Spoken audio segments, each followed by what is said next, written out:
I'm good to go? Okay. Good evening.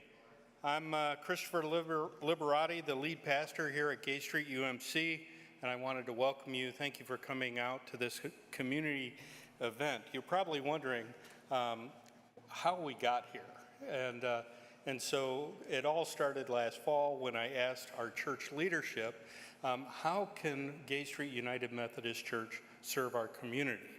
How is God calling us to do so? And then about a month or so later, I was having coffee with a good friend of mine, Dr. Glen Needham, and I posed that question to him. I said, this is what we're talking about at the church. And he goes kind of tongue-in-cheek, he says, you know, I can come and give a TikTok.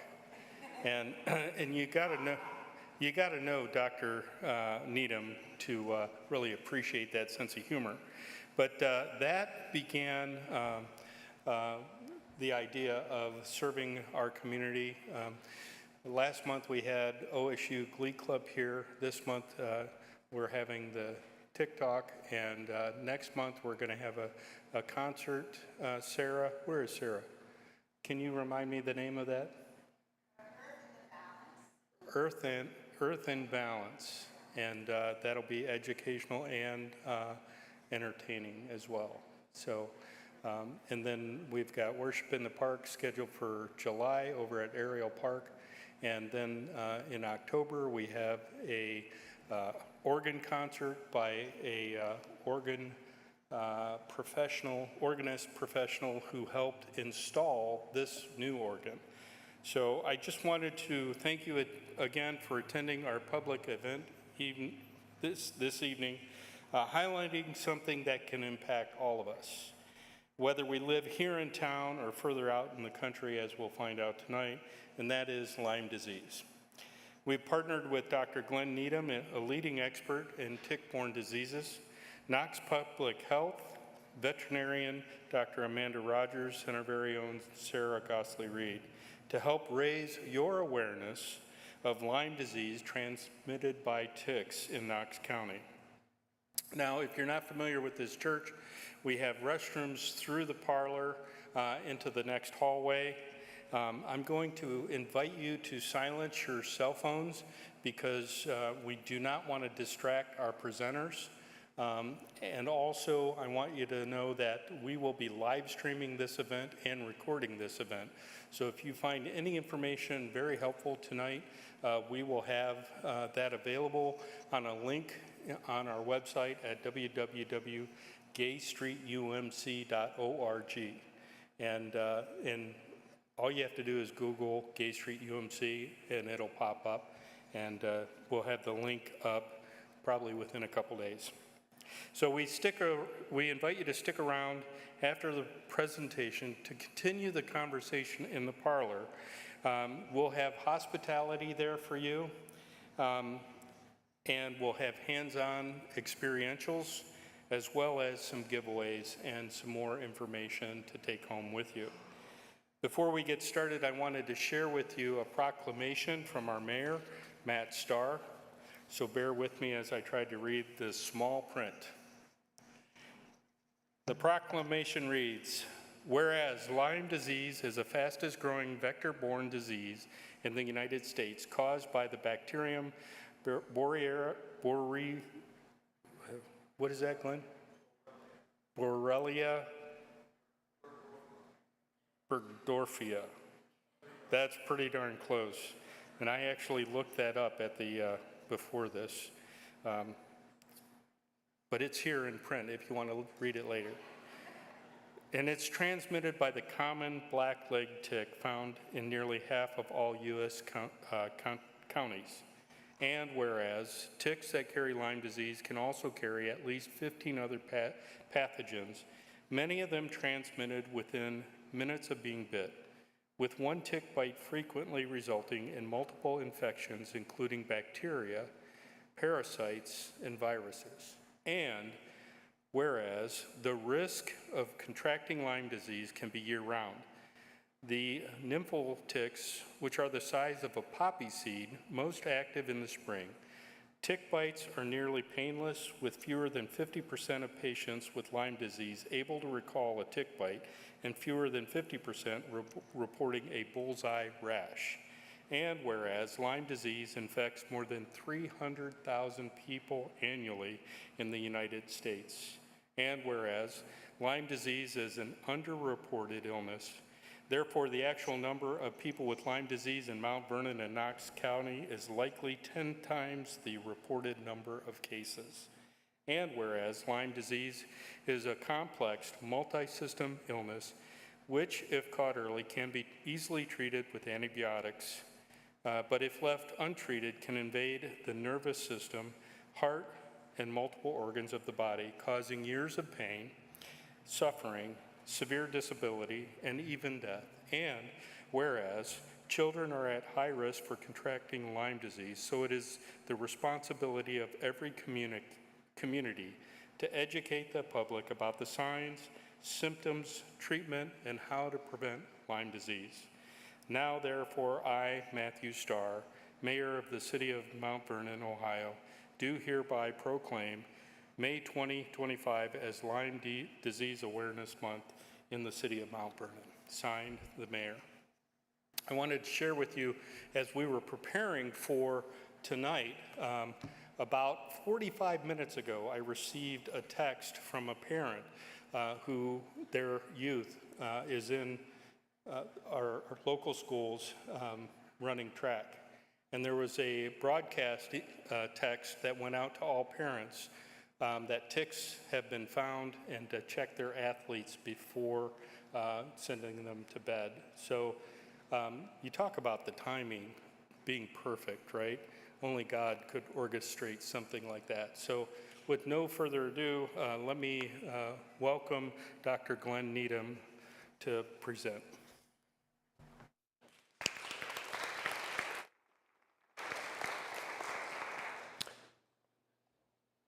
I'm good. Whoa. Hello. Thanks for that introduction. And I just would like to say this is a partnership.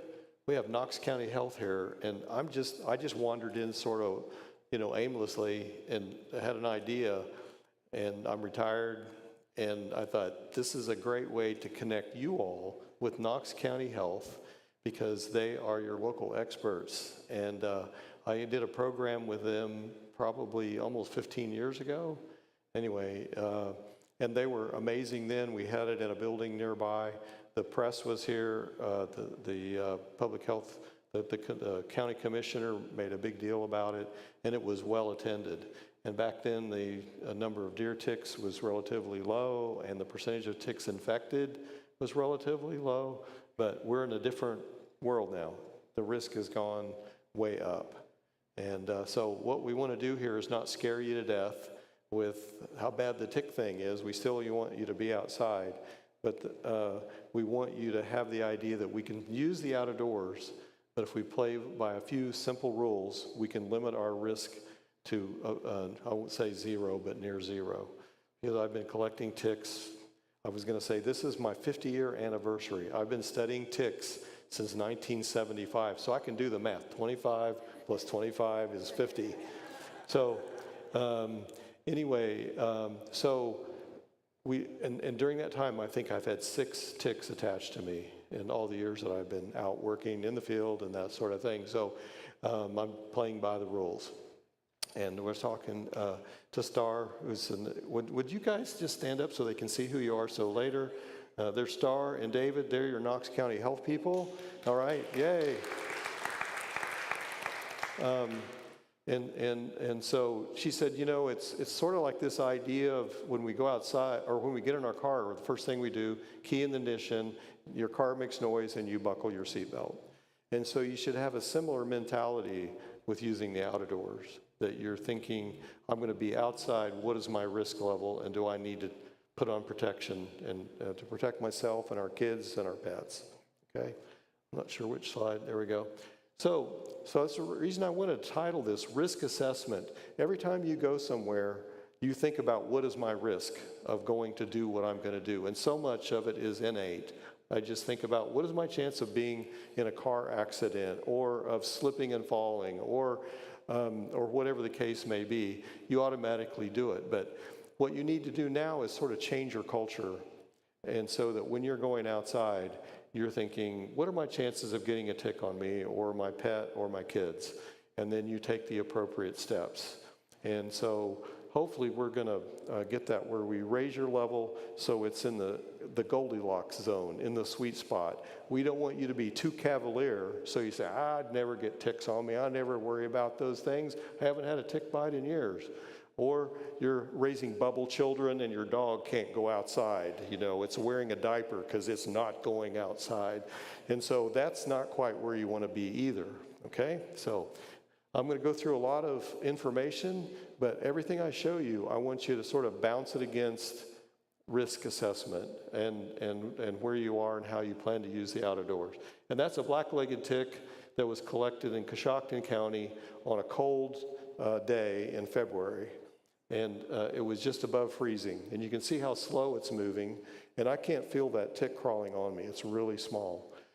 And so dog ticks, a lot of times we can feel them when they crawl on our neck and we feel something there. These are so small, rarely do you feel them crawling on you. Okay, so you can see Star, and Nate's not here, but he's a big part of the team as well. Supposed to be a huge tick problem this year, and then haven't seen any yet. So this is trying to give you perspective that the tick problem maybe is a lot bigger than you think. Okay, but the ticks we're dealing with are really, really small. All right, so what are the key points here? Ohio is in a zone of tick and tick-borne disease emergence. I'll be showing you some maps, especially with the black-legged, and locally it's pretty much everyone calls it a deer tick. And we call them black-legged ticks or BLTs. Sounds like a sandwich, but it's not. And Lyme disease is by far the most important. Most people and dogs acquire Lyme disease from the bite of a nymphal black-legged tick in the summertime. But the risk, as the proclamation said, is 12 months out of the year. I'm thinking we could have just had that proclamation read and said, are there any questions? Ticks suck, and we go eat cookies and look at and have a nice day. But anyway, we'll persevere.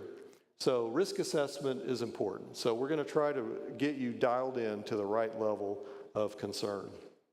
So this is just a play on words. Everyone's heard click it or tick it, okay? Anyway, this is my sense of humor. So this is thinking about I'm going outside instead of putting on my seatbelt. What is my risk of getting a tick on myself today? Do you think I'm not going to get in a car wreck today, so I'm just not going to buckle my seatbelt? Now this is you need to rewire your thinking there. All right. So David's going to talk about this more, but I just want to hit you with the real this whole thing. This is just Lyme disease cases reported last year, and the green dot is where the person lives that got the Lyme disease, okay? So you can pick out your county. If you can't, elbow someone next to you, and they'll tell you that's where you live, okay? But you can see most of the green dots are in one part of the state, and this is where the eastern deciduous forest is. Okay, so black-legged ticks live in the woods or right next to the edge of the woods. Okay, so they're very susceptible to desiccation from drying out. So they need to live in a place where there's a canopy where there's shade. And that's also where the animals that they feed on come and go in and out of that area. And of course, deer are well known for living in the woods, but they're also out grazing and moving back and forth. So it's the perfect place for them to be. And you can add a 0 to that 1,700. As CDC estimates that you can add a 0 to that number. So probably more than 17,000 new cases of Lyme disease last year. Okay. And so this is your Knox County alert. I wanted to try to make the sign flash, you know, alert, alert, alert. But the idea here is that a sample size is small, 62. You probably can't read that in the back, but you're number one. Congratulations, Knox County. 60% of the ticks that were tested were positive for carrying the Lyme disease organism, okay? And you can see Delaware County, where I'm from, it's way down the list, only 26 ticks tested. around 15%. And so we're sort of where Connecticut and the eastern states were 20 years ago. We're now catching up to them in terms of what percentage of the ticks are infected. So just think, you get a deer tick on you, and it attaches and feeds long enough, 24 to 36 hours, maybe 72 hours, there's a discussion about that, 50-50 chance of getting infected with Lyme disease, okay?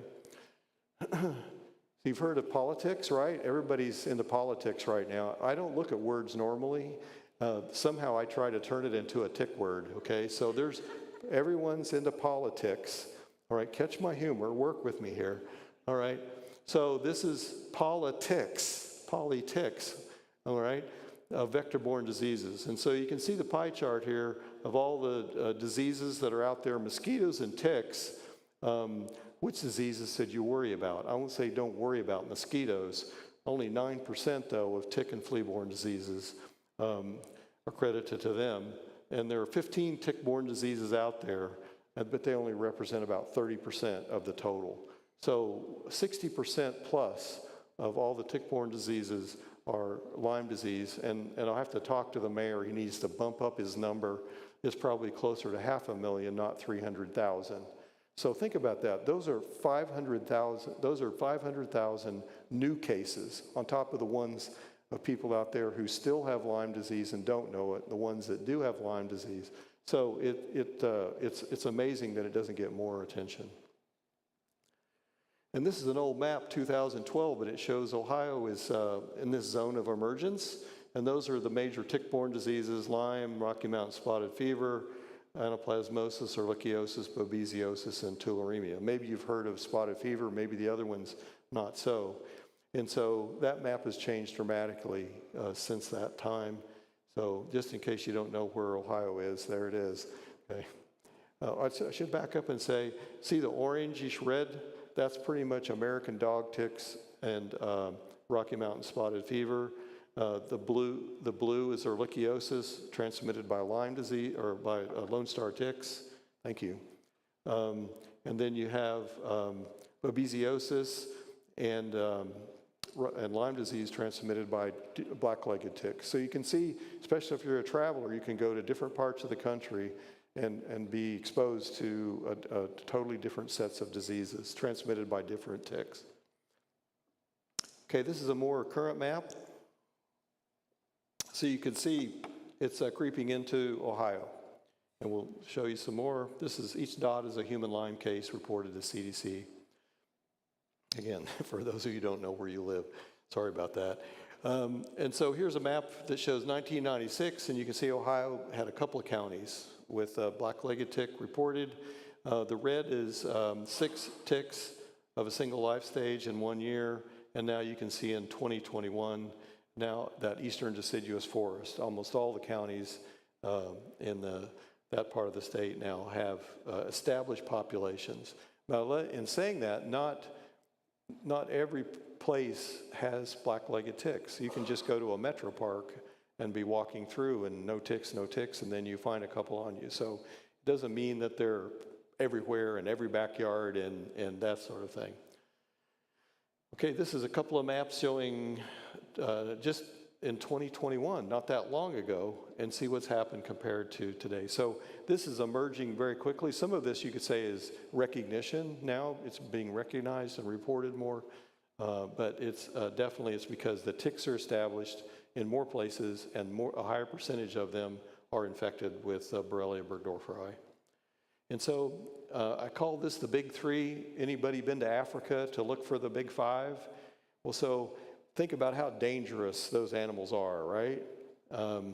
And I'm saying these are more dangerous because you can see a lion coming at you, a tick's crawling up your pant leg. And so you underestimate how dangerous it can be. So it's also, we have a microscope set out here and some pictures, but you can see that it's not that hard to tell these ticks apart. Why do you need to know that? Well, because each one has its own disease or diseases that it transmits. That's a big help trying to diagnose why you may be having the symptoms that you're having. So the real common tick, the American dog tick, the male on the left, the female on the right, And that dark brown part on the female is the part that grows and becomes that large grape-sized tick. So it actually grows and expands while the tick is feeding to accommodate that big blood meal. And then the Lone Star tick on the right, you can see the female with that spot on her back, and then the male to her left, and then the black-legged ticks. And these sizes relative to each other is not exactly right. Those ticks on the bottom are smaller in comparison to the American dog tick. This sort of shows what's happening right now in Knox County.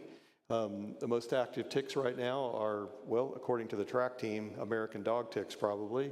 You can see the Lone Star tick family picture right there. It's sort of like the church directory. You can see the whole family there. The male, the female, the male, an engorged nymph, and then a nymph. And you can see how large that female gets when she's fully engorged with blood. And so, and then you can see the family picture of the black-legged ticks there. And right now, the adults have been active already for a while, and the nymphs are starting to come out now. And the nymph is the most dangerous stage. So it's the females and nymphs that bite people and pets and carry the pathogen. And the nymph is the most important of those two. And it's active during the summertime, which is when we're mostly outside using the out of doors. And these ticks, you rarely feel them crawling on you. It's going to be up to you to do an inspection. We'll talk about that more to find them. So, and this is why repellents and proper dressing is so important. And these ticks attach anywhere on the body. I'll show you a slide on that in a minute or two. And again, the small size is the important issue here. And this shows you a nymph. You see it's In God We Trust right there. And it's about poppy seed. We were going to get a poppy seed bagel for Panera, but we didn't get over there to pick one up. So you can see how small that tick is and why you wouldn't feel it crawling on you to know I need to remove a tick. And it's a two-year life cycle. And so you can see the red line is the one that you want to pay attention to. They become active in mid-April, and you can find them clear up into November and December. But this shows you that zone or that time. So right now is from now through August and September is when most people in Ohio contract Lyme disease. And okay. And these are the counties that the Ohio Department of Health has reported ticks from. The dark green is where they're established. And a few years ago, the map had a lot fewer counties identified. All right, it's already made that point. So as far as Lyme disease symptoms, we have someone here, Sarah's right here. There you are.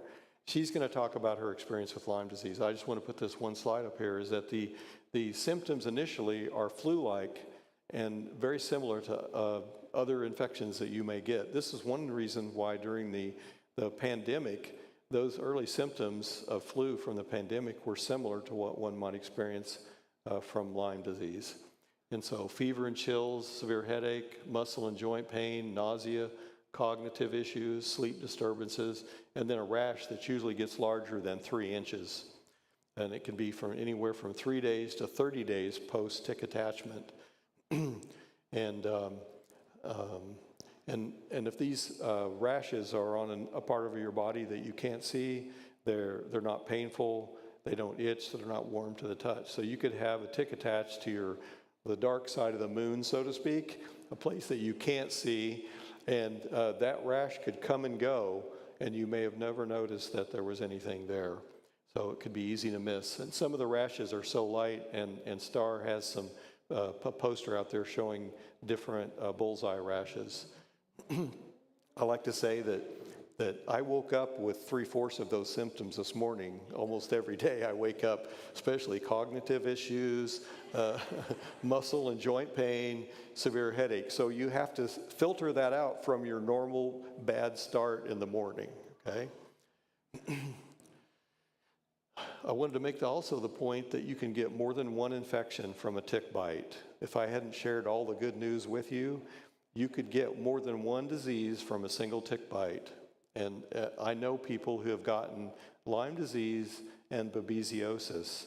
And doxycycline, which is the treatment of choice, does a very nice job with early stages of Lyme disease, but it doesn't impact babesiosis. It's an intracellular parasite, sort of similar to malaria. So they documented, they tested you, yes, you have Lyme disease, so you take doxy, but you're still sick. Why am I still sick? So it's going to take more detective work to figure out why you're still sick. And so this could be true for any of these diseases. This is from the bite of a black-legged tick. Lone Star tick. So let's just look at these other ones briefly. It's all 3 life stages of this tick bite people and pets. This is no fun. If you were just eliminating the diseases that I'm talking about and just said which tick is really bad news, this one is really bad news. So if you in June, July, and August, when all life 3 stages are present and you're out where this tick is common, if you have these ticks crawling up your pant leg, larvae, nymphs, and adults, I can say it here, it's a spiritual experience. Because when they get on you, they crawl up until they find skin. And the larvae, when they attach, the bites are very similar to a chigger bite, if anyone's ever had a chigger bite. So they're that irritating and itchy. They're also challenging to remove because they're pretty small and the mouth parts are very long, and they cement their mouth parts in your skin. And I'll talk about that in a minute. The other really relatively recent development is the alpha-gal or red meat allergy. How many of you have heard of the red meat allergy or alpha-gal? That's pretty darn good. I have a slide mentioning that, but it's after you've had a Lone Star tick bite, subsequently you eat red meat and you have a reaction that occurs subsequently to that, and it's usually sometime later. So you go down to your favorite restaurant here in Mount Vernon and you have a nice meal, you're finished at 8 o'clock, and about 2 or 3 in the morning you wake up with hives and having some sort of a reaction. So it took a while to connect the dots between this red meat allergy and what was going on with the tick bite. They're also the primary vector of ehrlichiosis, and it's becoming much more common in the southern counties of the state. And our veterinarian here, Amanda, said that she's seeing Lone Star ticks and dogs testing positive for ehrlichiosis. So this is the Lone Star tick distribution. Excuse me. And you can see these ticks can be found in any county because they're distributed partly by migratory birds. So when they fly up this time of year, the ticks land and the ticks drop off and you get a starter set. Okay. So they could be, even though some of the counties up there that are in white, they may have Lone Star ticks located in some places, and they just haven't been reported. So here's the tick-associated red meat allergy. Our primary care, urgent care practitioners are becoming more familiar with this, and they now have an antibody test that can be done to detect the antibody to the alpha-gal molecule, so they can do a diagnosis. And so for some folks, this means no red meat at all, and there are other sources of alpha-gal than meat as well. American dog tick, of course, is our most common one, could be found in any county, and it can transmit the causative organism for Rocky Mountain spotted fever. And we usually have between 30 and 40 cases, something in that range in Ohio that are reported, and it can be a fatal disease. This is your size comparison, so you can see how much larger that female American dog tick is than the black-legged tick family there. Just a little bit about the life cycle. So I get to be academic here for just a minute. Can't show you these ticks without showing you their life cycle. There are 3 life stages after the egg. The larval stage, and it only has 6 legs. and it feeds on mice and birds. The green part is the off-host stage, the red. They feed in 2 to 4 days, and then they drop off and they molt into a larger nymph, and now they gain a pair of legs. And they feed on similar animals, feed and drop off, and molt and become either a male or female.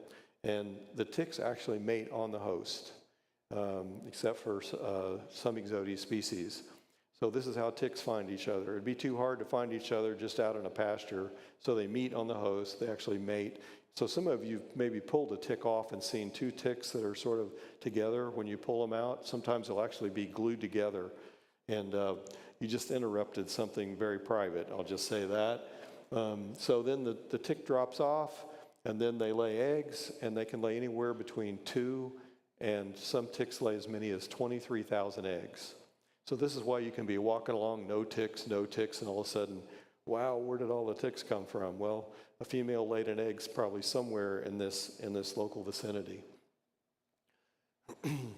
So here's a movie. If you're under 18, you need to cover your eyes. I don't know if it's going to play or not.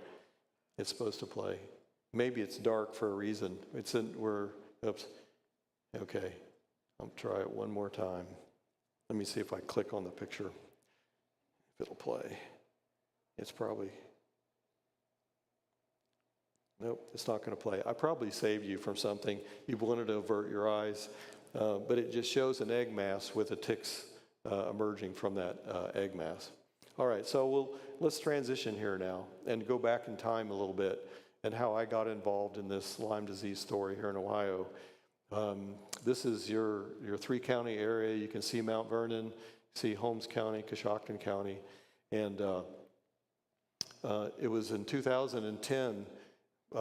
My wife and I went to an Amish family's home where suspected deer ticks might be found, and we did a tick drag, and within 30 minutes we had picked up 10 ticks. And all I'll just say is, fortunately, I found the first tick, or I would probably I'd be hearing about it. Who found the first deer tick in Ohio? She's actually sitting in the back row there. So at any rate, you can see back then, that's one reported case in that area. So you wouldn't have been drawn there because, think about all the Lyme disease that's being reported in that location. So I knew that day that my life was going to change, and so we begin this process of determining if black-legged ticks were there, or the mice that they feed on infected with Lyme disease. And so we worked with the health department and the vet school. And this was our first meeting at OSU, the ODH people, the veterinarians, and begin a study to trap mammals and test ticks and mammals for the presence of the Lyme disease organism. And so what we found is the ticks that were tested, only 6% were positive for Borrelia burgdorferi. Only 2 mice. We weren't very good at catching mice. 2 days of trapping, we only caught 10, but there were 2 of them were infected. And this really gave us the first proof that there was an established population of black-legged ticks, because we captured all 3 life stages as well. So this was the CDC criterion for saying that Lyme disease established in that state, in that county. And so we published a paper reporting that. So this is a deer head. This isn't for everybody, but we went to the Ohio Department of Agriculture when they used to bring deer heads in, testing for chronic wasting disease. And so it was a bonus. We got to suit up and pull ticks off deer heads. And it's also almost a spiritual experience. They're in there eating Christmas cookies, and they're playing Christmas music while we're pulling ticks off deer heads. So and I'll just say it was a bloody mess too. So anyway, it wasn't for the faint of hearted. But you can see in 2010, I just did the deer heads myself, and I didn't find very many. You can see a few, but you can see the next year, it's like the population of black-legged ticks exploded in that year. And I just happened to be at the right place at the right time. We had more people checking these deer heads. And this one head here, we pulled 100 ticks off, and we still hadn't pulled all the ticks off of that head. So, and with each of those females laying 2,000 eggs, you can see how you can get a starter set. All right, and so 98 deer heads, 25 counties. So we went from Ashtabula and Coshocton County in 2010 to 25 counties with black-legged ticks in just 1 year, averaging 16 ticks per head. So this is when we sort of transition to, well, how do we figure out where these ticks are? And this is where our veterinarians have played a key role. And I've got a picture of a canary with a coal miner, and we'll just say that the dogs are the canary in the coal mine, and they're going to start picking up positive dogs probably before we start noticing people getting Lyme disease. And so Dr. Rogers is going to talk about that in just a few minutes.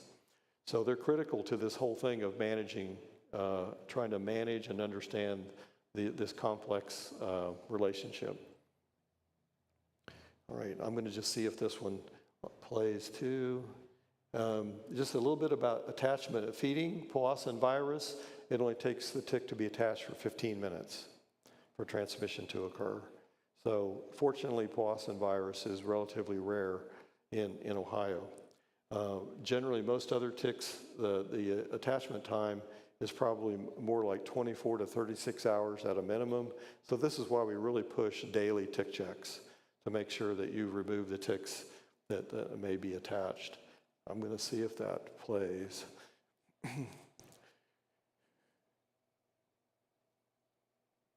All right, there, okay. So it shows the chelicerae, which are on the top of the mouth parts, and they excavate a hole in the skin. And as they're doing that, they secrete a saliva that forms a cement gasket around the mouth parts. It's one reason you don't feel the tick attach. And then the mouth parts are anchored like an anchor bolt in drywall to hold their mouth parts in place. And then you have injection of saliva with the pathogens, and then they suck the blood to engorge. It depends on the mouth parts. Like a dog ticks are very superficial attachers, and they have a lot of cement on the skin surface. And Ixodes ticks, the black-legged tick, the mouth parts are very deep in the skin and with cement around them. So a lot of times the mouth parts break off for these. Well, it depends on the mouth parts. I've got a specimen out there, and you can take a look at. Yeah, I would say a millimeter anyway. Yeah, but what makes it so effective is the cement. Okay, and so as far as attachment goes, the black-legged tick, those are different parts of the body. You can see they just crawl up till they find skin, and that could be anywhere. So American dog ticks will pass up all kinds of skin to get to your head and neck area, and this is why a lot of people think ticks drop out of trees, because they usually find the ticks, from the neck area. As far as where you pick up ticks, you can see the fourth one down, outdoors at home. This was done in the eastern United States, but you can see what is your greatest risk for picking them up, yard work, on playing outdoors, that sort of thing. So we need to be checking our backyards more, and I'll show you about how you can do that in a minute. As far as doing tick checks, if you've got yourself covered, your pants tucked into your socks and your shirt tucked into your pants, and you're keeping the ticks on the outside of your clothing. So when you do a tick check, they could be on your clothing, but as far as ticks on your skin, you just need to check from the neck up. And that's where my wife says that's actually where most of my problems are, is from the neck up. Okay, so when I get home, my clothes go in the washing machine, or you could put them in the dryer. And then she checks my scalp. She knows my mole constellation in my head. She's looking for moles with legs, and she knows how small the ticks are. So doing this kind of a check, and you think, this is a lot of work to do this every day. Depending on what your risk level is, you can decide how often do I need to do this. But if you think about it, you just have to miss one infected tick once, and if it feeds and transmits a disease, it can change your life. And so this is from Tick Encounter, showing you can actually buy these and put them in the shower if you want to remind yourself about it, doing a tick check. And they say if you do this within 2 hours of being outside, that you can wash the ticks off. So you may not even know you had a tick on you. When you washed your hair, it wasn't attached very well, and it fell off and went down the drain. But there's this other moment that you may not have thought of, and that's called toilet time. So you can have a look around, because if you haven't been protecting yourself, you can have a look around. And so if someone's complaining about you taking too long in the bathroom, just tell them you're doing a tick check, okay? Okay. All right. And this is how to pull a tick off. Let's see if I can get it to play here. Oh, this is it. It's on the next slide. Sorry. So this is one of the big myths about ticks, as you can use these different products to get a tick to back off. And we published a paper in Pediatrics, 1985, and none of them worked one time.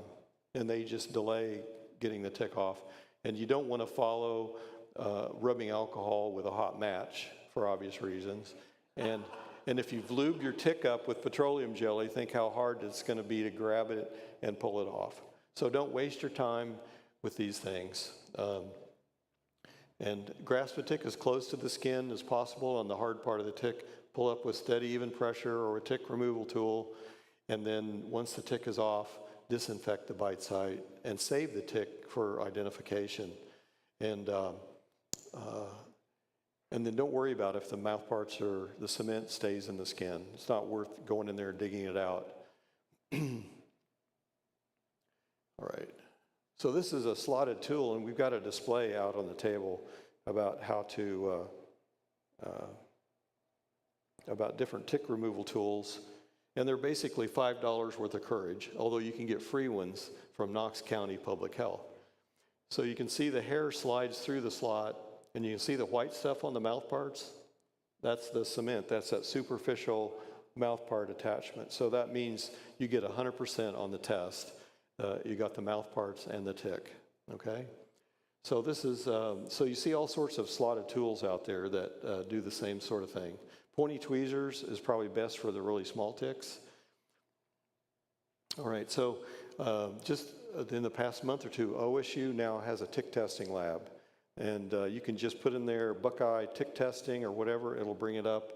And you can, it gives you instructions on how to send the tick in, and then you get a report back that describes, it tells you what the tick is and what it was infected with, and within 72 hours. So you don't want to use this information, though, to decide whether to treat or not treat, because you could have had another tick on you at another time, or a tick that was on there that you didn't see. So it's more for, you know, I guess, peace of mind. And at least you know what kind of tick it was, but you all know how to identify these ticks now. And as far as protection goes, there are all sorts of repellents out in the stores on the end caps and everything, and along with the sunscreen. And you can see the permethrin products on the left are for clothing only, and the ones on the right are for skin and or clothing. And each of them has kind of their own upsides. The main thing is to think about the concentration. And the length of time that you need protection. And so the higher the concentration of DEET, for example, it protects longer. So I would say a minimum of 25 to 30% DEET to have good protection. And picaridin, which you may never heard of, smells better and lasts a little bit longer. And so that's personally what I use if I'm not using treated clothing. So you don't want to just sort of hose it around. Picaridin. It's picaridin, yeah. It's pretty much with DEET now. If you go out and shop, picaridin is a much more commonly found. So, and with kids, you want to put it on your hand and then apply it to their skin, so you're not just hosing them down with this stuff, and you're more likely to get all the skin that needs to be covered. Sort of like you would for sunscreen. So DEET, and there's the picaridin, you can see spelled out there, permethrin over on fabric. Tucking your clothes in, light colored clothing, just so you can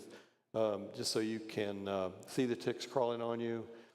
You're not going to confuse them by wearing camo or plaid, you know, so it's more for you to visualize the ticks crawling on you. doing tick checks, remove attached ticks immediately, save the specimen, and hand sanitizer is a good one. Most of us are carrying little personal size hand sanitizer now. Throw them in there, and the alcohol in there will kill them.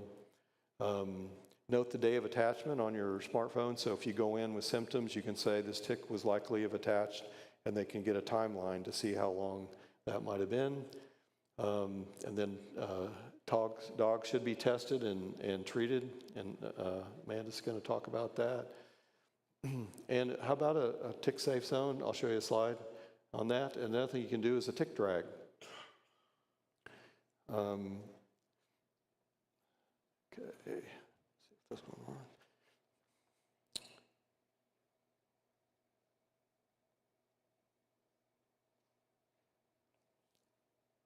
All right. Is it going? Okay. All it does is show me using a tick drag. Now, it takes 4 years and a college degree to do this, but see if, just hang with me. So this is just a dowel rod, a muslin, a fabric, a rope, and you just pull it behind you. So if you want to sample your own property and see if you have any of these ticks on your property, this is a great summertime activity. And if you don't find ticks, it can give you peace of mind and give you some idea if you have ticks in your own backyard. Okay, so what can you do in your yard? These ticks live in the woods. The mulch is there. They don't like to crawl across this barrier. And then in terms of if you're going to treat the yard with a pesticide, you don't need to treat the whole yard. You just want to create a barrier, a pesticide barrier. You could just spray the mulch or the grass right next to the mulch instead of spraying the whole place down, which is more cost effective and does just as well as the ticks are brought in. So they won't crawl into the yard. But the pet is the key element here, because then they go in the woods, and if they're not treated, then they bring the ticks across the barriers into your yard, into your house. And one thing we found is a lot of black-legged ticks around bird feeders. So we have the migratory birds coming in, they stop and rest, and so maybe moving your bird feeder on the outside of the fence away from pets and people could be a good idea. And if you find ticks in a wooded area and you have guests over, whatever, put a wire flag down. So that's an area or part of the yard that you may want to avoid. So here are the tick mythbusters. It's not Lyme's disease. And when I hear people say Lyme's disease, it has nothing to do with your IQ. It's just that's what you heard. But we used to have an OSU extension agent, and I told him, I said, you can't call it Lyme's disease. You're a public servant. You're an educator. And he said, it's Lyme's disease. And so anyway, I think he retired still calling it Lyme's disease. I'm from Oklahoma, so anyway, it's okay. I just used that for a second. So it's officially Lyme disease because it was found first in Old Lyme, Connecticut, okay? Another one is that ticks jump out of trees, and ticks don't jump out of trees. And in fact, they rarely crawl high. You rarely find them higher than knee-high, okay? So this is why this protection thing, you don't need to have yourself all treated up, clear up to your shoulders and head. The ticks are getting on below knee-high and then crawling up. So, and black-legged ticks don't have eyes, so how would they time their jump, right? So there we go. So ticks don't jump out of trees. So what's my summary? The risk of getting a tick-borne disease is increasing, as we saw from the maps. There are more infected ticks, and thus more human and pet disease. And we have diseases that are very similar in their early symptoms. So they're much more difficult to diagnose. And if you test early on with Lyme disease, the test will most likely be negative. So it takes a while for your antibody titer to be high enough to be picked up. So if you went in, didn't have a bullseye rash, you suspect you have it, maybe the tick bite was only 2 or 3 weeks ago, and they test you and it's negative, then you could end up in the twilight zone, where, that's something to keep in mind. That just happened to me recently and my test was negative. So personal protection is the key, doing those tick checks, using repellents, and this is where you need to use your local public health professionals, and that's all I have for right now. And if you have any questions, we're going to postpone until when we're all finished. Okay, David?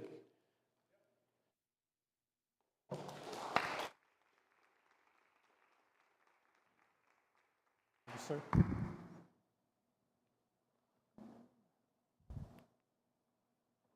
Not sure if my PowerPoint will start right away or...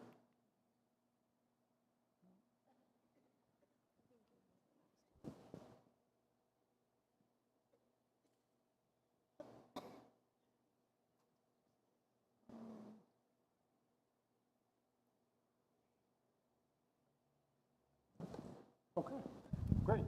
Okay, I'm mic'd up.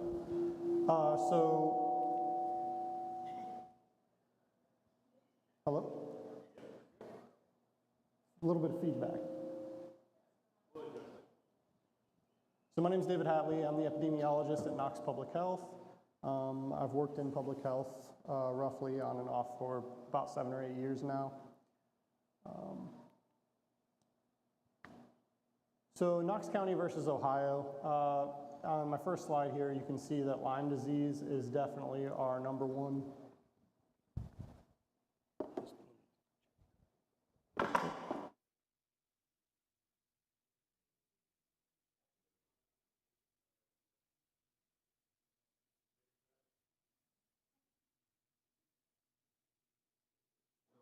Okay.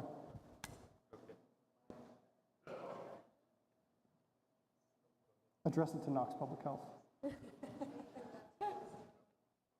Oh, yeah, it's facing down, that's why.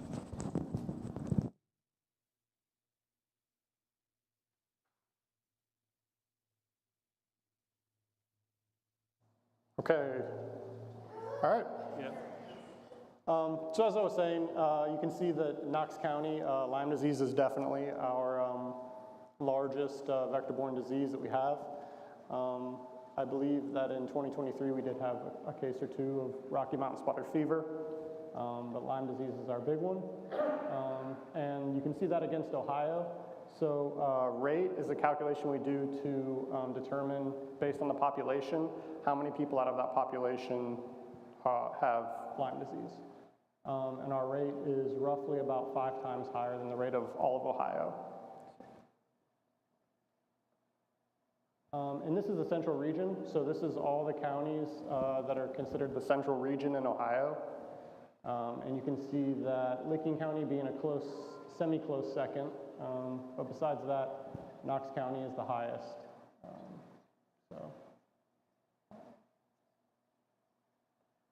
And this is our case data over 5 years. So we've had a 5-fold increase from 2020 to 2024, well, 2023. From 26 cases to 137 in 2023 and 124 in 2024.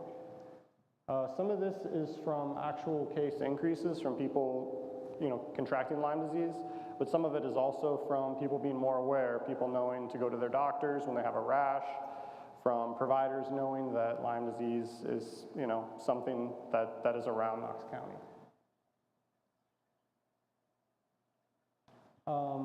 So our cases based on months, this is 2024 again. From May to August, you can see most of our cases occur in that time period. So that is the time to be really tick aware. But you can see that it is 12 months out of the year, something that we see happening. Just a short side note, in February last year, I took my dog hiking here in Knox County in Danville and pulled 13 ticks off of my dog after that hike. So it's only about a 2-hour hike. And we stayed on the path roughly. This is what our regional rates look like. This is a nice map that shows kind of our severity of cases compared to some of the other central regions. I didn't have the data for the rest of Ohio, just our central region.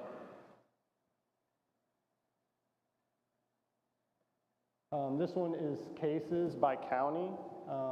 Knox County ranks 12th in the state for Lyme disease by case numbers. And 58% of all of our cases in Knox County occur between May and July. So again, touching on, this is a 12-month, infectious disease that we see, but the majority do happen between May and July. And that's all I have.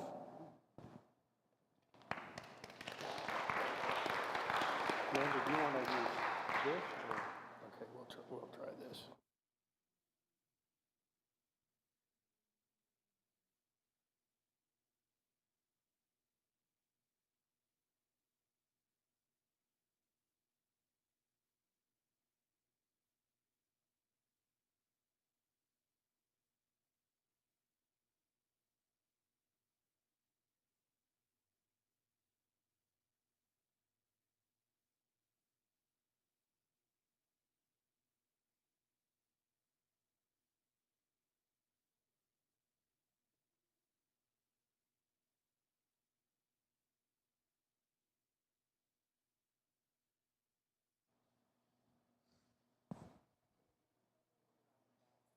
Okay.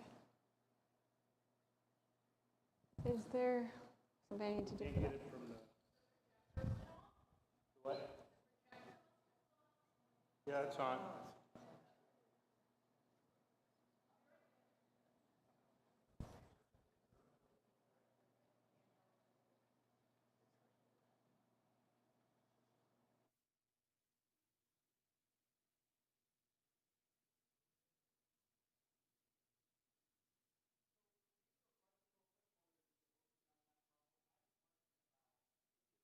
Let me bring the mic to you so we can get it recorded. So is there any explanation as to why the explosion of these types of ticks moving around over the country over the last 5-10 years?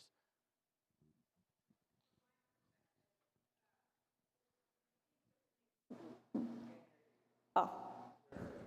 We see these things migrate. So obviously we know we've had it on the East Coast for a long time. And so a lot of infectious diseases, we saw it with West Nile virus previously. We see it actually with rabies as well, where it's moving west as the population of either the tick or the raccoon or whatever is carrying that vector, the mosquitoes for like West Nile as it moves across. It's a normal progression. So we'll see it more, and then you see it in hot spots like Lyme. We see it around Michigan. We have hot spots in Ohio. So like Michigan is a huge area where there's Lyme. So there are hot spots, but it will continue to progress and move, especially as the tick population moves. And I think too, we're more urbanizing things, and so people are coming in contact more with these. And certainly you're the tick expert. You would know more than I do, but. I'm going to say that that environmentalists say that it has more to do with we have more deciduous forest and more fragmentation.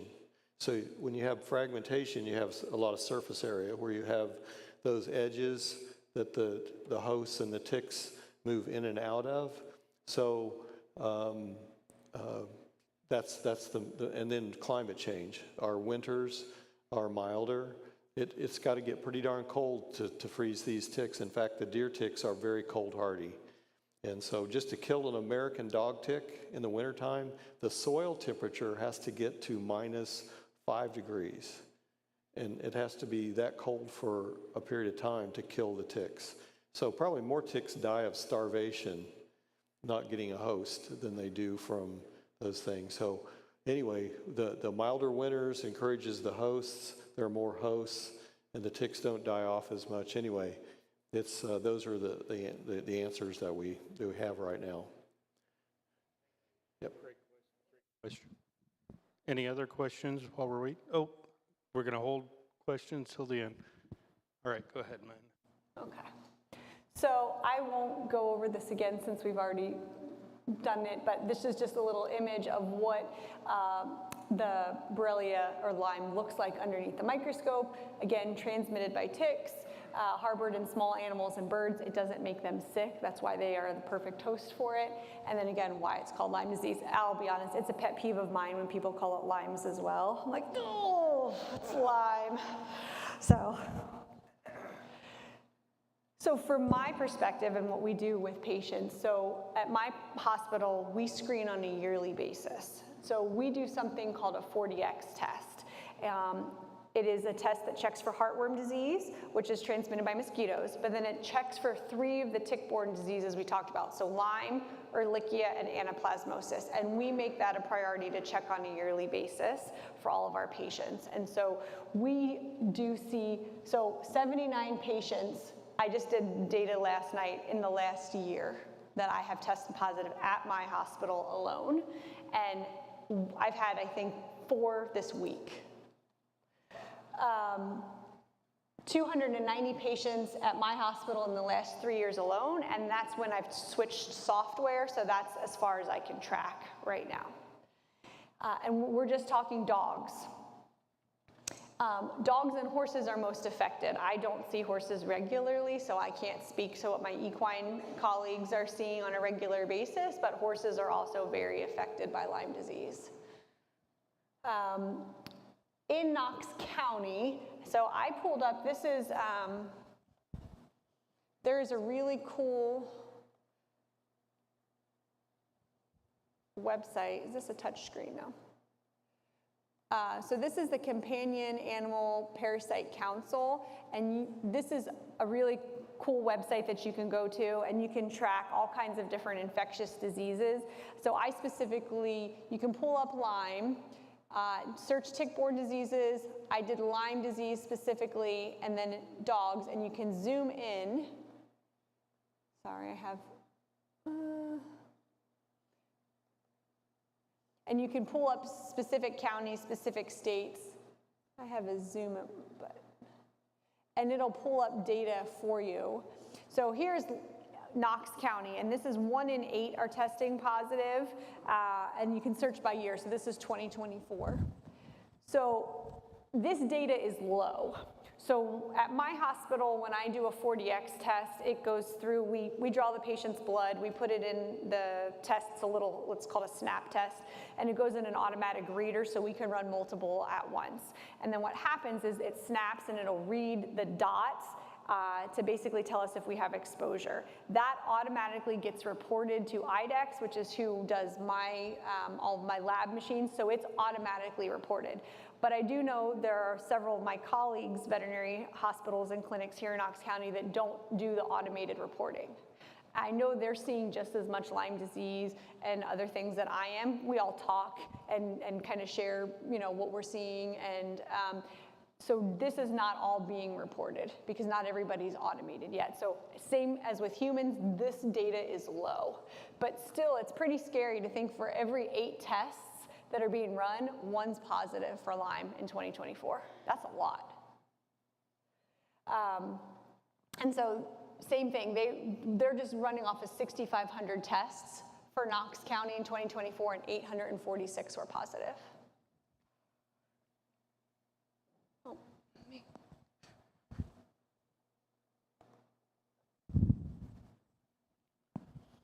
So, symptoms for your pets. So here's the thing with dogs that is different than in humans. Many of the dogs who are bitten by a Lyme-carrying tick will never have any symptoms at all, okay? So this is the thing where it's different. Most humans, I think it's like 90 to 95%, will develop symptoms of Lyme disease if you're bitten by a tick. For our dogs, they will not. So there's a whole lot of patients that are subclinical. And with humans, you show symptoms pretty soon. Dogs can harbor these symptoms or harbor the bacterium and not get sick for months and months later. So this is where it's important. Now, the patients that I see that scream Lyme to me when they walk in the door, dogs that are presenting with joint pain and fever, owners will tell me, yeah, he was limping on the back left leg the other day, and now I think it's the right leg, and he jumped off the couch and he screamed, but I couldn't figure out why. And so they have just this weird, vague lameness. They often will have a fever. 99% of the time, the owners never saw a tick. They never saw it, because think about how small these ticks are, and if you have difficulty seeing them on your skin, think about the hair on your pets. You're not going to see them. And so it's frustrating for me when I'm talking to my clients and my pet parents about using preventions that I hear all the time, oh, we don't see any ticks on them. Okay, well, most of the time you're not going to. It is still important that we're using parasite preventions, because if they're not seeing them on humans, you are definitely not going to see them on your pet. And again, most of these are indoor family pets. We're not talking about the dog that lives outside on the farm. We're talking about Fluffy that sleeps in bed with you, okay? So when I see those patients come in, joint pain, fever, lameness, first thing I'm doing is say, I'm gonna draw some blood on your pet and we're gonna get a 40X test. I can run that I have the advantage from my colleagues that treat humans, is I can run it right now and I can tell you in 7 minutes whether or not your pet's been exposed. So if we get a positive and we say, okay, we're gonna run some other confirmatory testing, we check at that point, then we will do additional blood work to check kidney values, because that's another thing, and run what's called a UPC and check the protein content in the urine, because a fair amount of these guys are also gonna have damage from kidneys. And I euthanized a dog yesterday from kidney failure for Lyme. So I'm seeing this, and I have another one that we're treating, has mild damage to the kidneys right now. So the damage with kidneys, those patients, again, can be subclinical initially. Then we can have issues with them having damage. So even with aggressive treatment, some of those dogs are gonna die. And that's the scary part. So we wanna make sure that we try to catch this early, and more importantly, prevent it from happening in the first place. So treatment, what do? So if we have one of those dogs that comes in with joint pain, fever, we can catch them, their lab work otherwise looks good, 30 days of an oral antibiotic. We use the same thing they use in people. We use doxycycline. It has a really great treatment. For some of my patients who don't take pills very well, I do have some injectable antibiotic options. We do supportive care for the fever and for pain, and many of them make a fast recovery. These are one of the times you can look like a hero. You have a dog come in and they're screaming, or I had one came in, she couldn't even walk. 2 days later, she's up and running around again, and you're like, yay! But I always tell people, finish the antibiotics. Don't do it for like a week and then be like, we don't need this. So that's ones where you can make a really big difference quickly. The patients that have kidney damage, they develop what's called Lyme nephritis. Those are the pets that need to be hospitalized. They need to have intensive care. Medications to control the protein loss and all of the things that can happen. It's expensive. They're in the hospital. And it can be extended treatment and or lifelong treatment. For some of these guys need to be on medications long term. And even again, with aggressive treatment, it can be fatal. So I am huge on prevention, right? I don't want to see your dog because it's sick. I don't want to hospitalize your dog. I want to prevent this from happening. And so how do we do that? Year-round flea and tick prevention. It is all the time I hear from clients, oh, we stopped that over the winter time. We didn't need it. We absolutely need it. I was pulling off engorged ticks on a 9-week-old puppy in January. They are here, they are everywhere. So please do not stop your flea and tick prevention because you don't think you need it, or it's like, I get things are getting expensive, and it's like, I'm gonna save some money. You're basically playing Russian roulette when we do that. I prefer the oral prescription preventatives, if you say like, what would you like? Because the kill time on the ticks is faster. So Dr. Needham talked about, how long these ticks have to be attached to transmit certain diseases. And so for us in veterinary medicine, the oral preventions that are prescriptions, so like NexGard and Credelio, Simparica, Brevecta, we've got a lot of really great ones now. The kill time is extremely fast. And so many of them even carry label claims that they will guarantee that your dog will not get Lyme while it's on them, because the kill time is faster than the tick needs to be on there to be attached.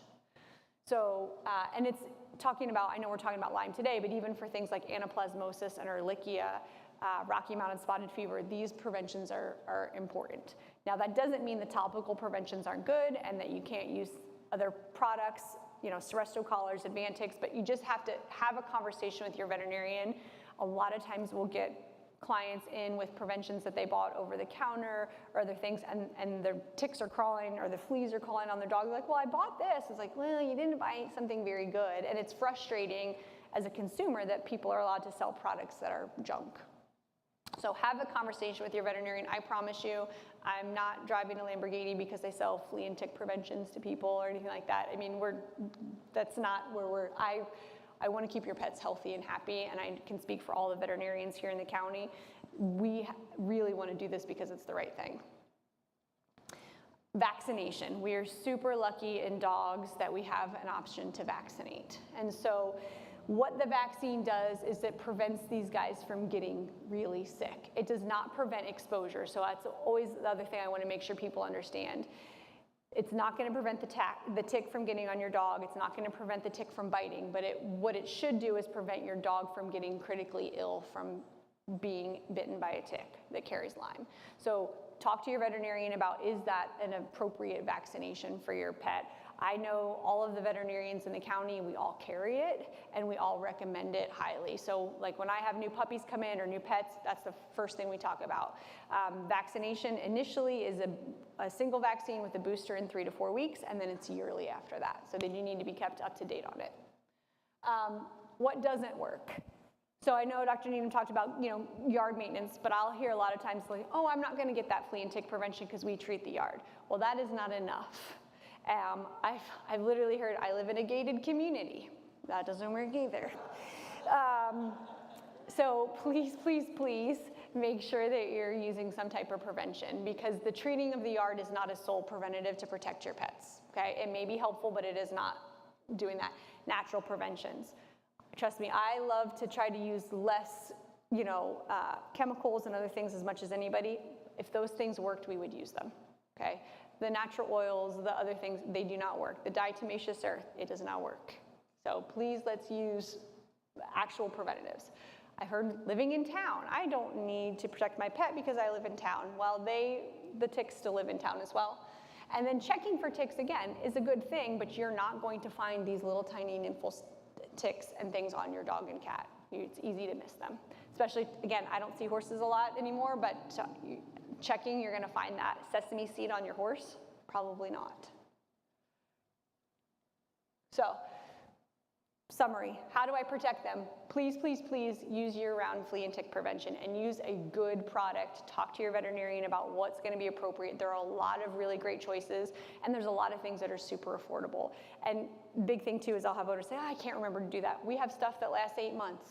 We can help you. Like I said, we wanna get you what you need. Vaccination is important, and then yearly screening for these diseases, because you may have used a pill and you didn't realize that Fluffy didn't chew it up when you gave it to him, and he ran around and dumped it behind your recliner or something like that. So this is why we like to test on a yearly basis. And I remember when you found those ticks out in Coshocton County at the Amish family, because if I remember correctly, the family dog was sick. And so that popped up in our radar as veterinarians here in Knox County, and that was right when I graduated veterinary school back in 2011.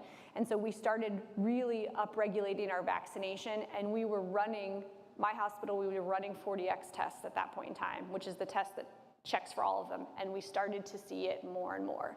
And it was interesting because we were seeing it in dogs that never left the county. So that's how we knew it was here, and we really started to push to vaccinate at that point in time. And I think as a whole, the veterinarians in this county, we've done a really great job trying to be proactive with our patients. And I think that it would be much worse if we hadn't been doing that. So I think it's really great that we, are able to work together. Everybody has the picture of the tick. This is a picture I took off of 3 ticks that I pulled off of a patient in my hospital. And so again, I just always want to make sure you guys understand, this is the size we're dealing with, and these are able to transmit things to you. So it's like I said, prevention, prevention, prevention.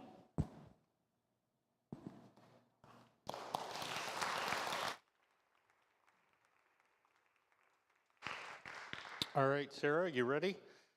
Sarah's going to give her 3-minute testimony, give or take, and then we'll open it up to the floor for questions.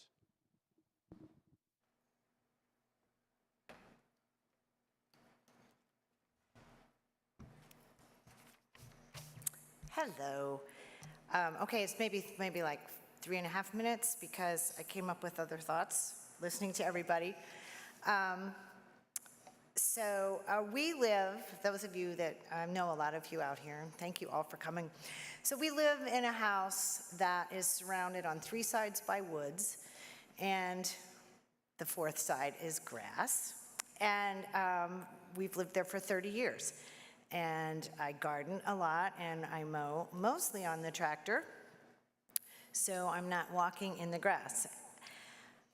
For probably over 10 years, I have checked the bluebird boxes through the Brown Family Environmental Center at Kenyon. And again, when I check those boxes, we're walking in grass. We're not in the woods. So the reason I mention that is because of the things that were just said, because of how many more ticks we have and how many more cases of Lyme disease are showing up. I think that's sort of an example of that. I would say the last 3 or 4 years, I started dressing appropriately to do those bluebirds by tucking my pants in my socks and wearing boots. And although I didn't spray my clothes until just this past year. We have dogs. We treat our dogs. So we still see ticks, yes. Anyway, so I was diagnosed with Lyme disease on June 6th, 2024, without ever seeing a tick, a bite, or a rash. Looking back, I was tired most of May, but I mean, I'm tired a lot anyway, so, you know, take that with a grain of salt. But in May, my husband was getting ready to have heart surgery, and so we decided that we needed to prepare our yard and our gardens and our house and everything else, because we knew that he wouldn't be able to do a lot of things for about 6 weeks after the surgery. So we were outside a lot and just very, very busy. After his successful operation, I drove back and forth to the hospital in Columbus for about 6 days until he was released. And understandably, this was a very stressful time for both of us. And I was tired and had a lot of shoulder, upper arm aches, which I attributed to stress and to lots of driving. Although I love to drive, so, you know, I couldn't figure out why this was bothering me. Anyway, he came home after, 6 days, and along about June 1st, our son and his family came to visit, and I noticed that I not only was tired, I was starting to feel awful, and I had like almost no energy, but I just pushed through it until they left on Sunday. And Sunday morning when I woke up, I decided, okay, I have really overdone it. And I think my husband has told me that a number of times in our years of marriage, that I have overdone it. So I thought, oh, I really did overdo it. And so I just decided to rest on the couch. And I proceeded to rest on the couch for the next 3 days. And there was a little time in there where I felt a little bit better, but for the most part, I did not. And my symptoms were severe headache, which got more severe as time went on. I had a very stiff neck. I had pain in my arms and shoulders and back, and I did not have much of a fever, but I would have chills, and I would think, oh, surely I must have a 104-degree fever or something, and I would take my temperature, and it would be like, no big deal. But I just kept having these chills. And I was very tired and lethargic. It was just, I couldn't understand what was going on. I took ibuprofen or Tylenol for the headache and the neck ache, and that really didn't help. One day, I thought I was a little bit better, and my cousin, Abby, who is here tonight, thank you for coming, she sent me a picture of her rash and a big red spot on her back from a tick bite. And I'm telling you that because that really made me think about ticks, and the fact that the symptoms I had didn't seem to be respiratory and didn't seem to be GI related. And I thought, well, and I did 2 COVID tests, and I felt worse than I did when we had COVID, which is saying a lot. So Wednesday, after I thought I was getting better, then Wednesday I woke up and I felt worse. So I decided, okay, it's time to go to the walk-in clinic. And I actually got there before they opened. That's how desperate I was. And I saw a nurse practitioner, Elizabeth Powell. And because of the picture that my cousin sent me, I mentioned to her, you know, I don't know what this is. It doesn't make any sense. Perhaps we should test for Lyme disease. And I've heard many stories of, you know, doctors or physicians' assistants who are reluctant to test for Lyme, and I am glad to say that that is not the case here in Knox County. She said, well, by golly, let's do that right away. And so we did.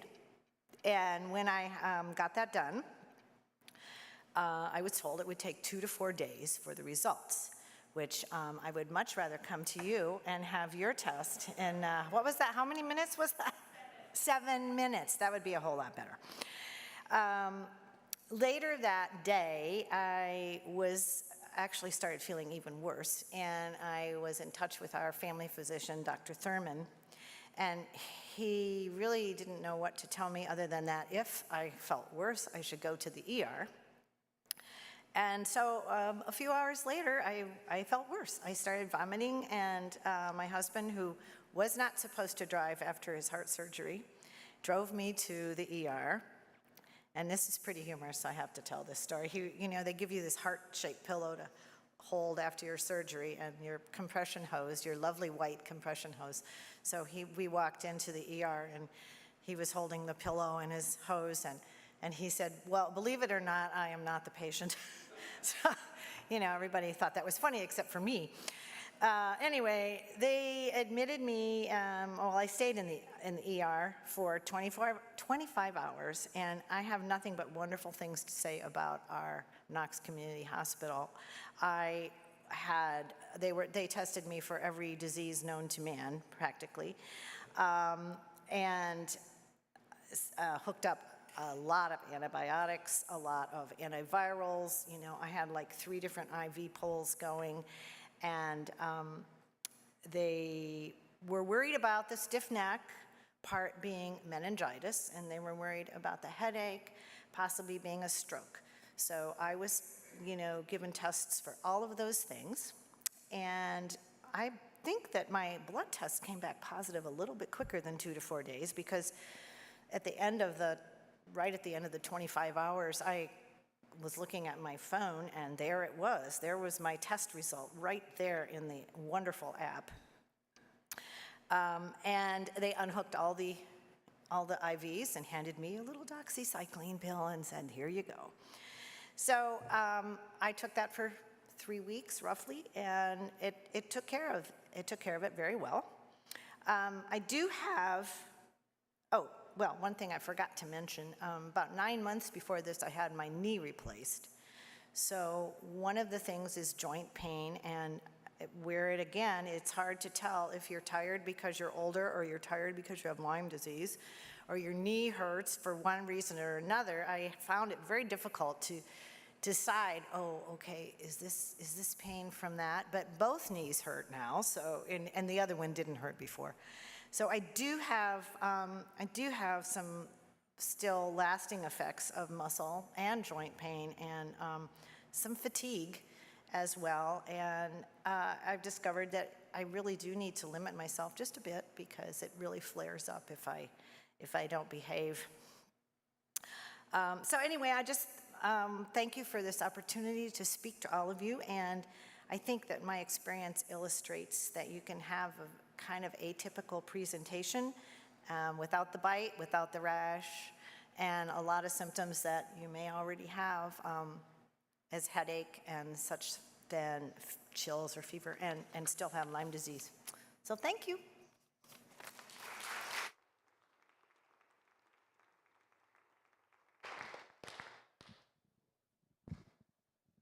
So doctors, the typical then test is a blood disease, is that correct? For human beings to determine? We do, again, veterinary stuff. We do an antibody test initially to screen. Fun fact, it actually will work on anybody's blood, but 7 minutes on people, even though it If I was takes 2 to 4 suspicious days. of myself, I might have some of my own blood fall in a test, but yes, so it's initially an antibody test. So what it essentially does is tells you that there's been an exposure, and then we run a confirmatory test called a C6 level that tells us how much Lyme, and it helps us differentiate if this is an infection that needs to be treated or not. Because like I said, with my patients, not everybody's going to get sick, and not every single patient needs to be treated, because that's the other question I get is, well, they popped positive on the 4DX test, why don't you just give me the antibiotics, doc? And because they don't all need it. And so for my patients, we do have to do some additional testing, but we have done, so I'm actually, I guess I should have said this, I do also part of the health department. I sit on the Board of Health.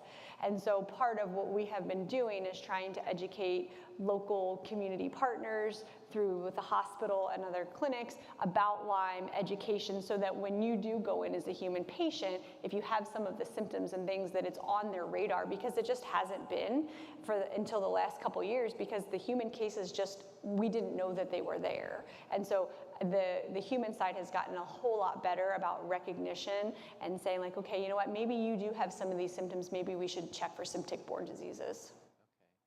And then the second question is, from Sarah's story, it sounded like the incubation period can be a very long time, because the severe symptoms didn't show up for, what, about a month?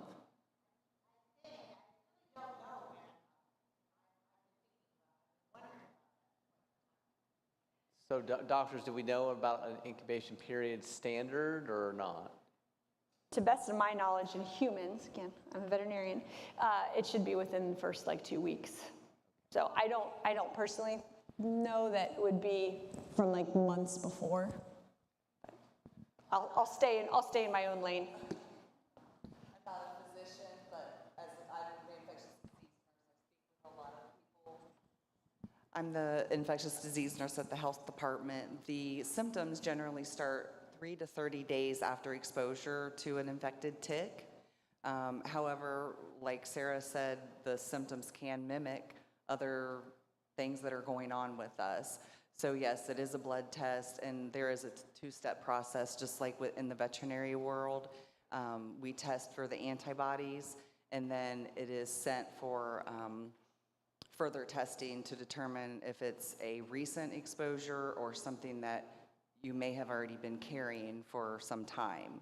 And many times that will determine how the physician will treat that.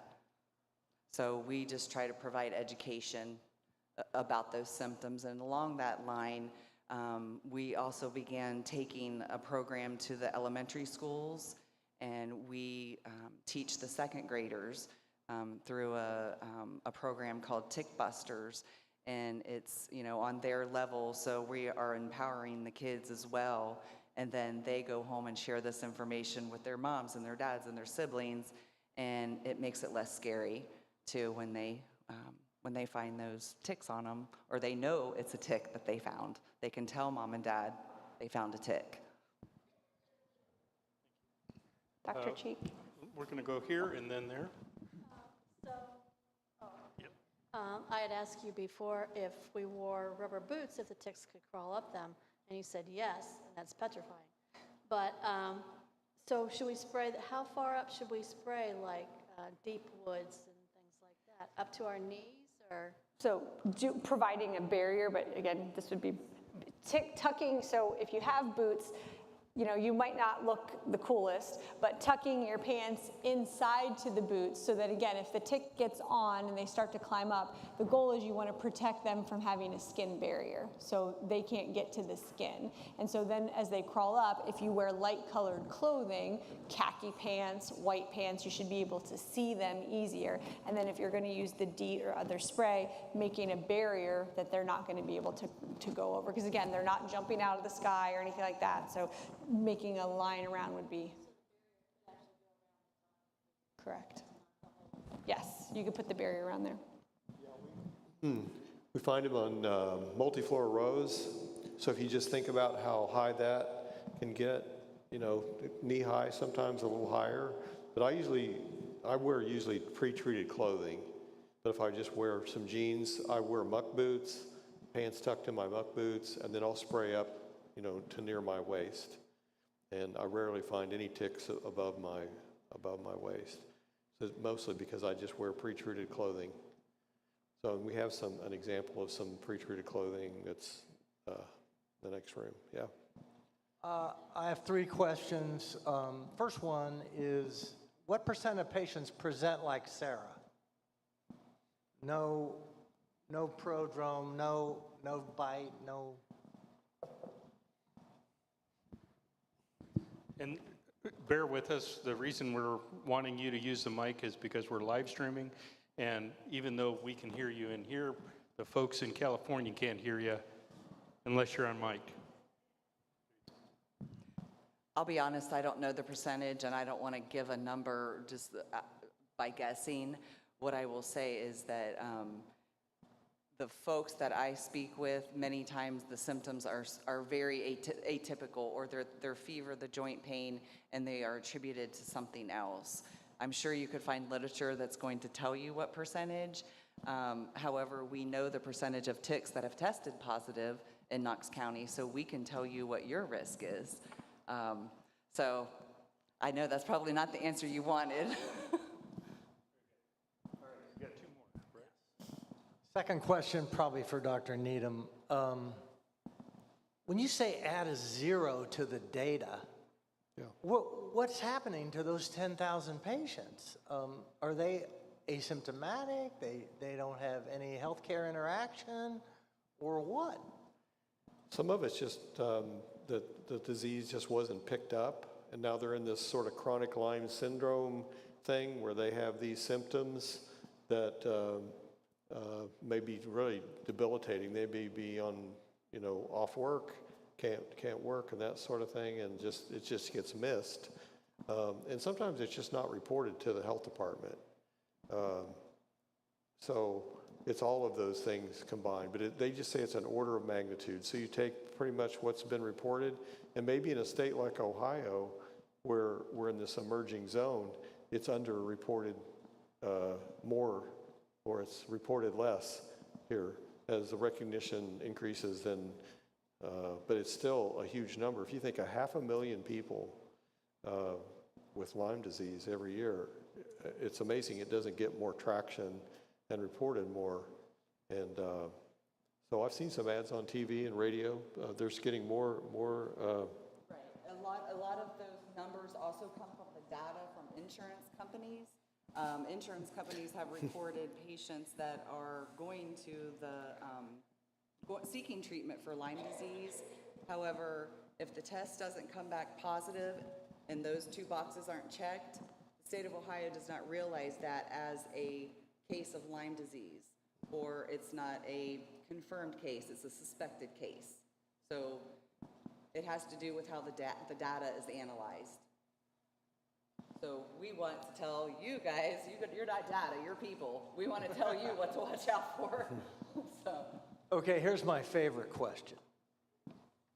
What is the evolutionary purpose for ticks? And by that I mean, if they were totally eradicated, what are the consequences? Who suffers? Well, a tick researcher is going to suffer. He's going to have to find another animal to work on. So, and I can say this, that in heaven I'm going to have to find a new organism because there won't be any ticks. So I've gotten that question. What good are ticks? And a lot of times it's from kids asking you what good are ticks, and the answer that I like to give, and I believe it, is they're part of natural selection. So, and I grew up in Oklahoma, in eastern Oklahoma, the deer population is just enormous. And so the tick population, Lone Star tick population, is so high in some of those areas that when the fawns hit the ground, within hours they're just covered with ticks. And so it helps regulate in a natural way, naturally, if you will, the deer population.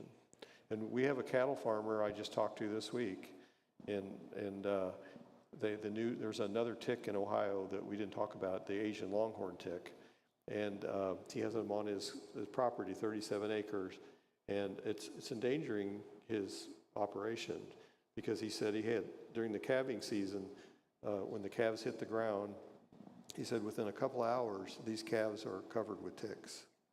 And so he's got to treat these young animals. And anyway, it's a significant problem. So I think, why did God make ticks? I guess we can ask it in a church, right?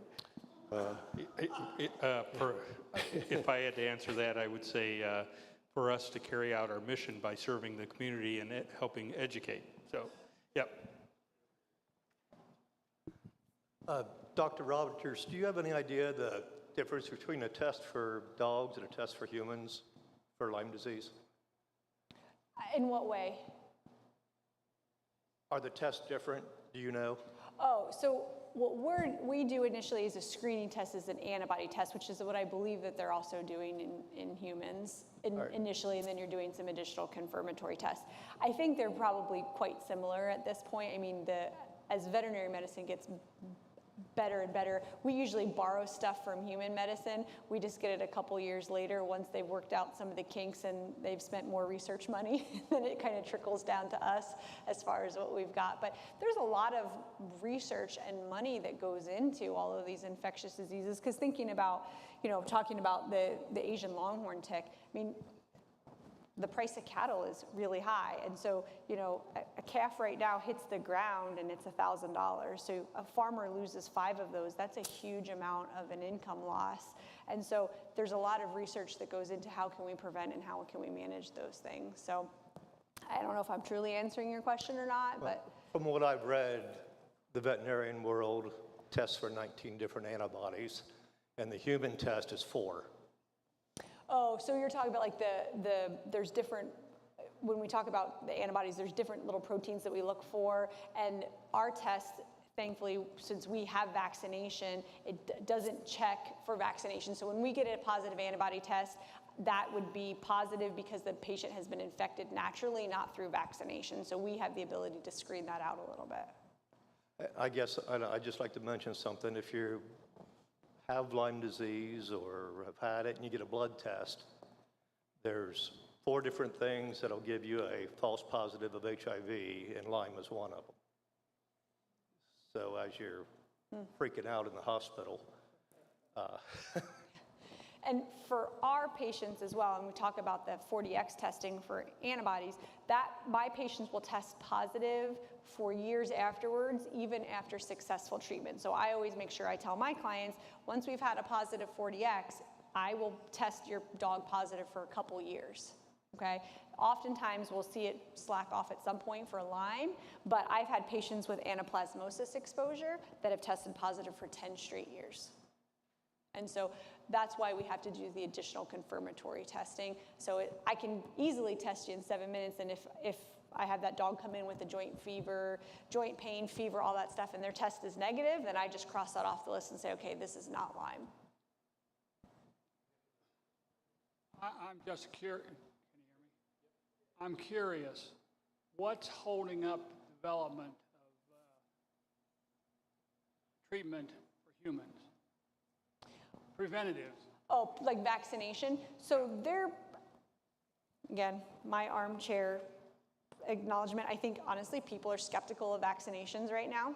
I think there's a lot of mistrust about vaccinations in general. And then 2, making sure that it's a product that can clear through all of the trials and things that it needs to be effective, right? Because personally, people aren't going to take a vaccine if it's not going to be effective, and side effect mitigation and all that kind of stuff. So that's my opinion. I think it's liability issues too. If you had the vaccination and you got Lyme disease, there was a vaccination years ago. And it was only, I think, 80% effective. And it was, I think, 3 separate injections over time. And so the company stopped making it. So. And there too, it has to be profitable, right? Yeah. I mean, that's the sad part about stuff too. Things have to be profitable for a company to be able to make the investment in it. Your figures show that it's going to be profitable if it's developed. I would hope so. I mean, I'll be honest, if there was an effective vaccination for Lyme, I would certainly take it. I mean, I would, because I see what my patients go through, and I was mushroom hunting a couple weeks ago, and I had a tick run up my arm. It's like, oh, I mean, they still give me the creepy crawlies, and I took an oath to care for animals, but I really love to kill ticks.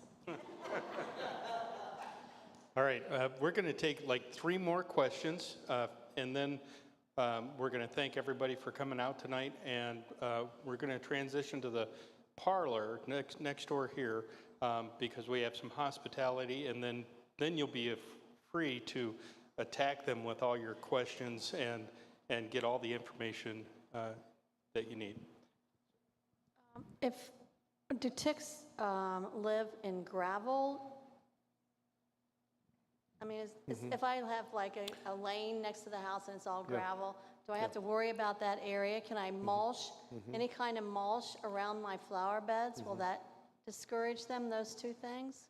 I've done a lot of sampling in parks that have gravel paths and asphalt paths, and I find them on the gravel and on the asphalt. And so we did a release study where we painted ticks to figure out what do they do? Do ticks cross the road? And they do. We found ticks would move 200 feet from where we dropped them off, and they'd be on, and they walked across, 2-lane traffic to get to somewhere. And so it's random. We found that the ticks actually move up to road edges and is probably attracted to the vehicles that are on the roadway because of the heat and the vibration. Maybe it's the mother of all hosts that they're looking for. And How do we kill them? how do you kill them? How do I kill them around my house? There are sprays that you could use, like at Tractor Supply, that you could spray. But what I say, people who are using your gravel paths and driveway, just don't stop to talk to people. Just while you're talking, just keep moving, don't stop. And the ticks don't have a chance to crawl up on you when you're doing that. Sorry, that was... Was that the scientific answer? That's just an observation.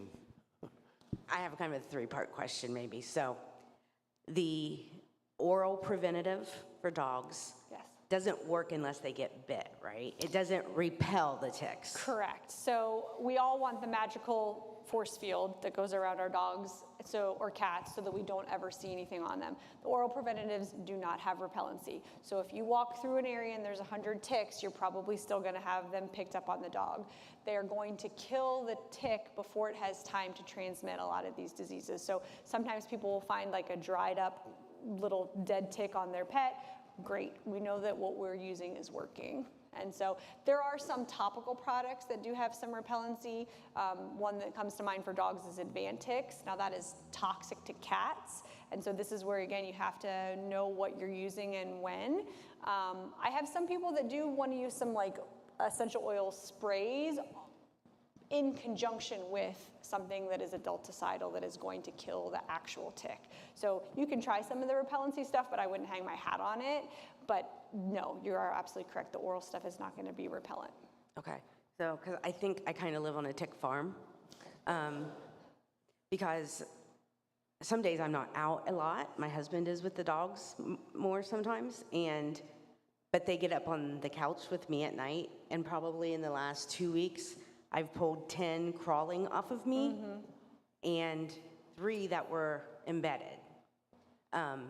So my husband's favorite thing to do is to kill them. Yes. So not prevent them, but to kill them. So I usually flush them. He likes to take a little more violent approach to smashing them.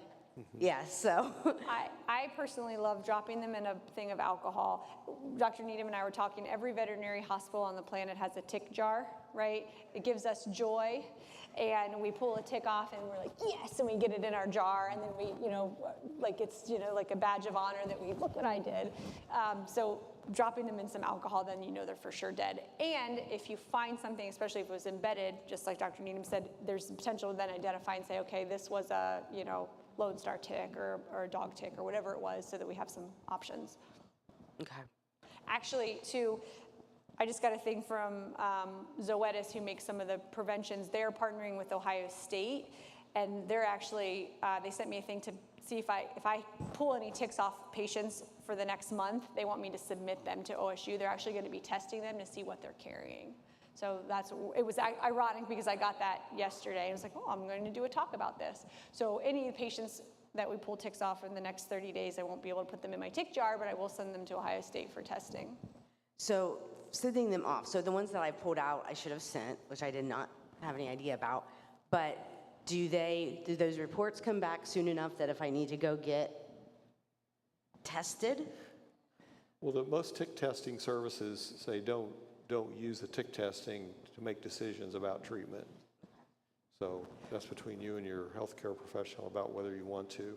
In some areas where Lyme has been around for a long time, the public health folks will say doxycycline, maybe just one pill or for one day, because it's just in the skin.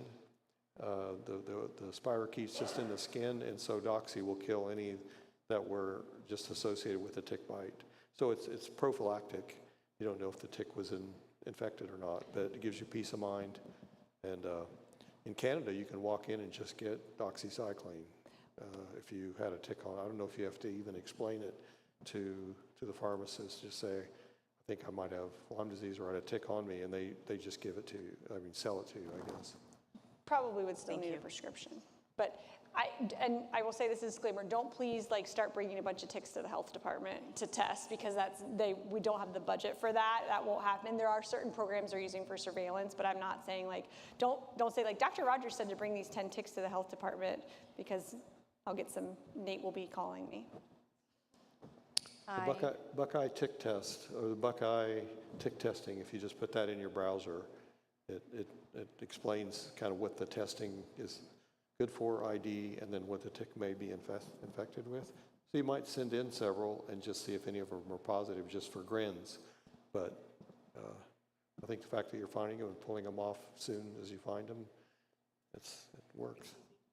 Yeah, pulling them, as soon as you find them. But ticks sometimes will attach, just anchor themselves very superficially and wait for you to get into bed. And then they will detach and then find a better place to attach. So that's got to give you some comfort, right? So a lot of times you feel them crawling on you later. This is something, Yeah. you have to explain this to your wife, yeah. Hi, I've had Lyme disease since 2019, before it became so popular in Knox County. And like her, I did not have, I didn't have the bullseye. I never saw the tick. My positive test was ignored because I didn't have the bullseye or see the tick. My question is there anyone local that's dealing with people that have chronic Lyme and their symptoms? That I wouldn't be able to help you with that, since I'm just a veterinarian, but.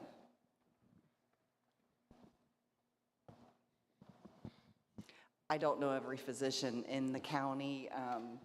I know many of them are aware of Lyme disease and more likely to treat for longer than a 7 or 10 day. Many will give a 28-day prescription, depending on your symptoms and test results. However, specific doctors that only treat Lyme disease, I'm not aware of in Knox County. There are different, LymeDisease.org is a really reliable one that has a provider search function. Not only that, you can also, if anyone else is not aware with it, you can enter your own Lyme data there. So as a patient, you would be able to enter your data, and that is then all put together with the data in the internet to track, to have better surveillance. You said you live on a tick farm, and I will say if you live in Apple Valley, you live in a tick farm. Many of the people that I speak with there don't realize that the deer that are coming into their yards, the ticks are dropping. Their beautiful landscaped yards have ticks all over them. So if the kids are out playing, if you're out playing, it's an everyday thing. It's just like the seatbelt. Just get used to checking for ticks.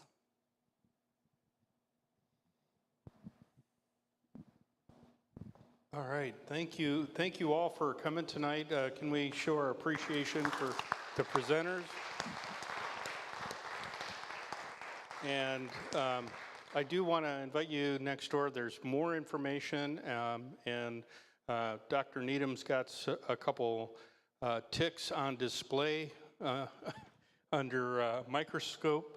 And we also have some snacks out there for you. So thank you so much for being here tonight. You can always come back on Sunday morning at 8:30 for the chapel service or 10:45 for our sanctuary service here. May God bless you and keep you safe. Thank you.